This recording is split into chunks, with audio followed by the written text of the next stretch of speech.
যুদ্ধ যখন শুধু থেমে থাকে না অস্ত্রের লড়াইয়ে, তখন তা রূপ নেয় বিশ্বাস, মতাদর্শ আর বিশ্বজুড়ে জোট গঠনের খেলায়। মধ্যপ্রাচ্যের উত্তপ্ত এই সংঘাতে এবার যুক্ত হল নতুন এক নাম, চেচেন যোদ্ধারা।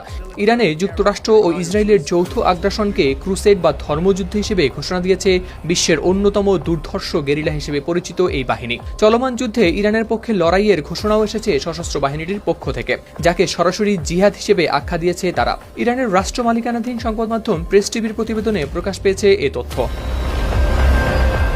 প্রতিবেদনে বলা হয়, যুক্তরাষ্ট্র ইরানে স্থল হামলা শুরু করলে রাশিয়ার চেচেন নেতা রমজান কাদিরভের যোদ্ধারা যোগ দেবে এই যুদ্ধে। মার্কিন প্রেসিডেন্ট ডোনাল্ড ট্রাম্পকে দাজ্জাল হিসেবে অভিহিত করে তাদের সমস্ত আধুনিক অস্ত্রশস্ত্র নিয়ে ইরানের পাশে দাঁড়ানোর আশ্বাস দিয়েছেন এই গেরিলা কমান্ডার। অন্যদিকে কেবল সামরিক সহায়তাই নয়, এই যুদ্ধকে কেন্দ্র করে পুরো মুসলিম বিশ্বকে ঐক্যবদ্ধ হওয়ার আহ্বান জানিয়েছেন চেচেন প্রধান রমজান কাদিরভ। এদিকে এটি এমন এক সময় ঘটেছে যখন ইরানের বিরুদ্ধে মার্কিন ইসরায়েলি অভিযান নিয়েছে তীব্র আকার।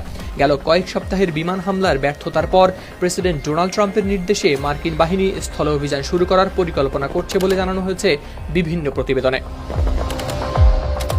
এর জবাবে ইরানের পক্ষ থেকেও বারবার আসছে কঠোর বার্তা।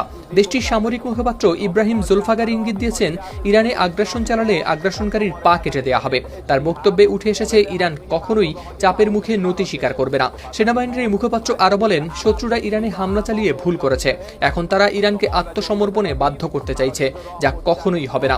গেল 28 ফেব্রুয়ারি তেহরান ও ওয়াশিংটনের মধ্যে চলমান পারমাণবিক আলোচনা চলাকালীন শুরু হয় এই যুদ্ধ। কয়েক সপ্তাহ ধরে চলা এই সংঘাতে ইতিমধ্যে বহু হামলা, পাল্টা হামলা ও প্রাণহানির ঘটনা ঘটেছে। আকাশে ড্রোন, মাটিতে ক্ষেপণাস্ত্র, আর তার সঙ্গে যুক্ত হচ্ছে নতুন নতুন পক্ষ। বিশেষজ্ঞরা বলছেন,